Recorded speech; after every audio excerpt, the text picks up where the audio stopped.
बिस्मिल्लाहिर्रहमानिर्रहीम। अस्सलामुअलैकुम।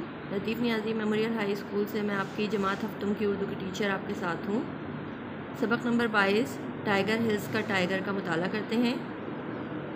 इसके अहम अल्फाज पर नज़र डालिए। दिफा यानी तहफ़्फ़ुज़ करना, बचाव करना। मुंजमिद जमा हुआ।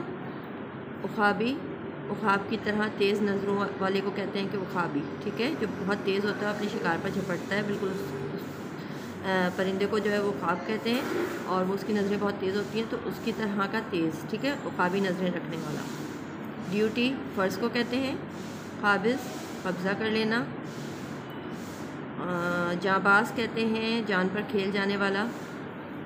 सीसा पिलाई, सीसा एक ख़ास किस्म की धात है, ठीक है, जिसे पिघलाकर अगर किसी जगह डाला जाए तो ये दोबारा अनब्रेकेबल होती है, यानी ना टूटने वाली होती है। इसको कुछ भी कर लें, ये दोबारा नहीं तोड़ी जा सकती। सीसा पिलाई मुहावरतन भी अक्सर कहते हैं बहुत ही मजबूत चीज़, ठीक है, जो अनब्रेकेबल हो, जो टूट ना सके। सुराग पता लगाना। 15 फरवरी 1967 को गिलगित बल्तिस्तान के इलाके हिंदौर में एक ख़तरनाक तूफ़ान आया। मुकामी ज़ुबान में ऐसे तूफ़ान को दोहट कहा जाता है। इसी तूफ़ान के दौरान में हिंदौर से कुछ दूर मोरंग नामी गांव में एक किसान नियत जान के घर एक बेटा पैदा हुआ।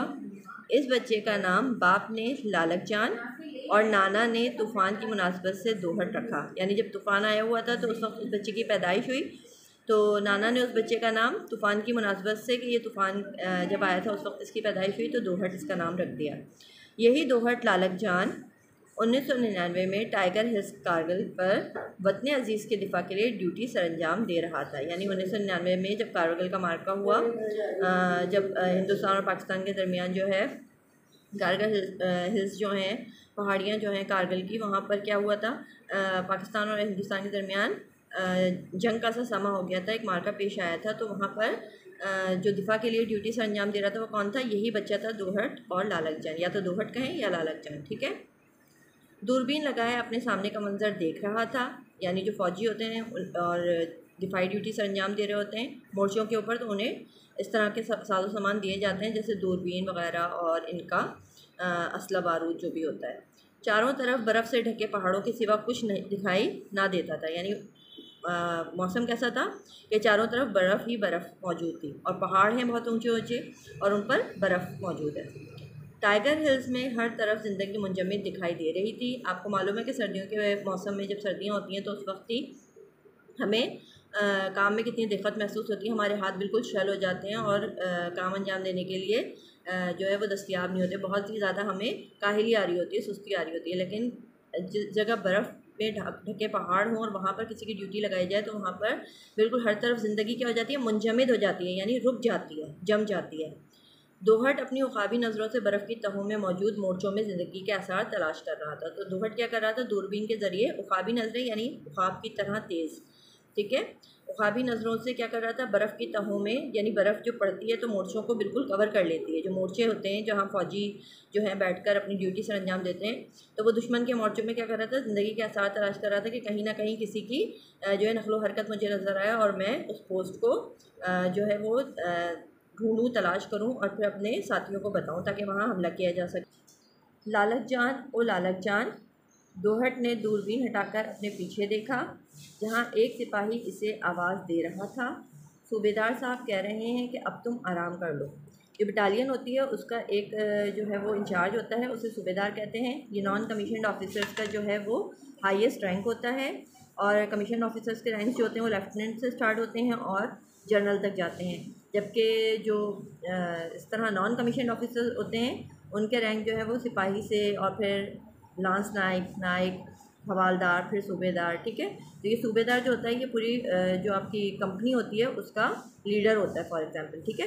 तो सूबेदार साहब क्या कह रहे हैं? उसको लालक जान को आवाज़ दिलवा रहे हैं और कह रहे हैं कि एक सिपाही को उन्होंने भेजा और कहा है कि लालक जान से कहो कि अब तुम आकर आराम कर लो क्योंकि काफ़ी देर से तुम ड्यूटी दे रहे हो और इतनी सर्दी में ड्यूटी देना बहुत ही मुश्किल काम है। ज़्यादा से ज़्यादा 2 घंटे से ज़्यादा किसी सिपाही की ड्यूटी लगती भी नहीं है सर्द इलाकों में, ठीक है।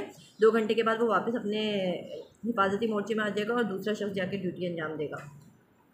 लालक जान जो पिछली कई रातों से बर्फ़ के सर्द पहाड़ों में अपनी ड्यूटी सरंजाम दे रहा था, मुस्कुरा कर बोला, मैं इस वक्त तक दुश्मन का रास्ता देखता रहूँगा जब तक मुझे यकीन न हो जाए कि वो इधर आने के काबिल नहीं रहा। यानी गोलाबारी तो दोनों साइड से हो ही रही थी, लेकिन जो दालक जान था वो कह रहा था कि मैं कंटिन्यू ड्यूटी दूंगा और जब तक ड्यूटी देता रहूँगा जब तक मुझे यकीन ना हो जाए कि दुश्मन इस रास्ते से अब नहीं आएगा, चाहे इसके लिए मुझे कितनी ही रातें और क्यों ना जागना पड़े।